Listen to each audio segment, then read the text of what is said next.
Danny Wallace grew up wanting his father's love and attention. At the age of 5, he got the attention when his father raped him in his woodshop. He had finished with me sexually and then got down face to face with me where I could, for once in my life, smell that alcoholic breath.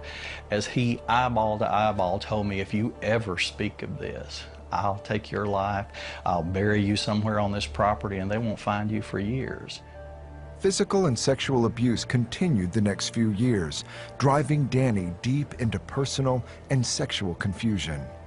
It destroyed my vision of who I was. Instantly, I didn't know who I was. I would be whatever it took to not have to deal with what my father's actions had said to me that I was, and that was nothing, that I was nothing.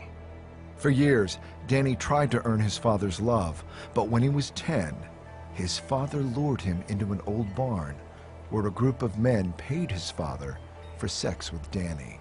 From 5 until 10, you know, I went to bed every night thinking, if I can get it right, my dad will love me.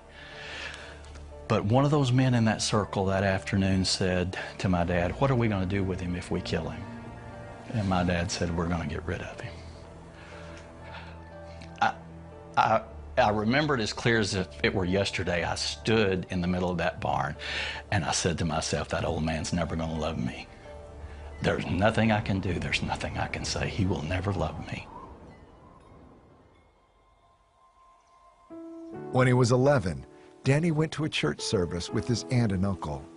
He heard a message about a Father in heaven that loves him. And I remember that man kneeling beside me and putting his arms around me and said, would you like to know this Father? And I remember thinking, if there is such a Father, if there is a Father who loves me, who can see what I am, and yet he will accept me and love me, then oh yeah, I want to know him. In that little country church altar, I distinctly remember the voice of God whispering to my heart, Danny, you have finally found a Father who will never leave you or forsake you, wherever you go. Highest mountain, lowest valley, I will be there. Danny gave his life to God and for the first time in a long time felt love and hope. Still, sexual abuse continued until he was 17. When he married his girlfriend Lynn, he took his secrets with him, including homosexual tendencies. I knew I loved her with all of my heart, but I also knew I can't ever let her see me without my Danny Wallace mask on. She cannot know who I am. She can't know what I've been through. If you see how broken I am, if you see that my father hates me, you won't love me either. And so I had that secret. That secret just carried on all the way through my teen years and even into my young adulthood. For years, Danny lived a double life. He was a devoted husband and father and active in his church, but secretly, he had several homosexual relationships. His pastor knew something was not right and lovingly confronted Danny. He discerned my issue, came to my home and pretty much sat me down, and with all the love that a father would say to you, he said, this is what I see and this is what I think is happening. We want to pay for counseling. We want to get you all the help that you need. We don't care how long it takes. We do not want to lose you. And I remember that pastor looking me in the eye and he said, I will not let you go. I just will not let you go.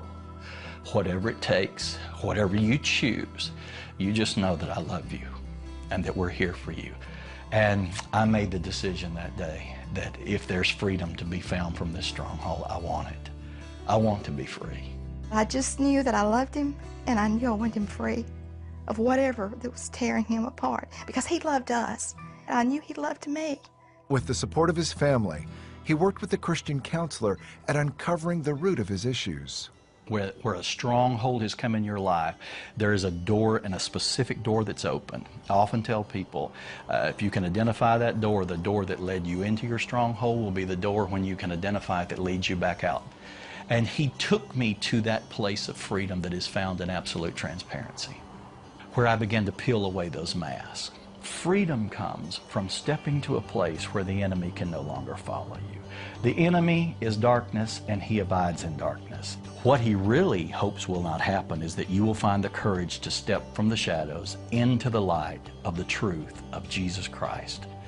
Because if you step there, you will now walk to a place where I can no longer follow you.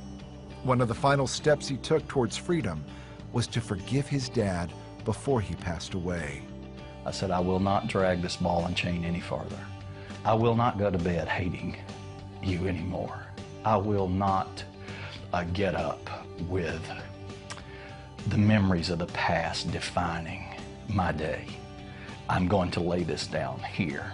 What forgiveness had done to me was lift me out of the pain of those old waters and placed me on a dry bridge of love and forgiveness for my dad.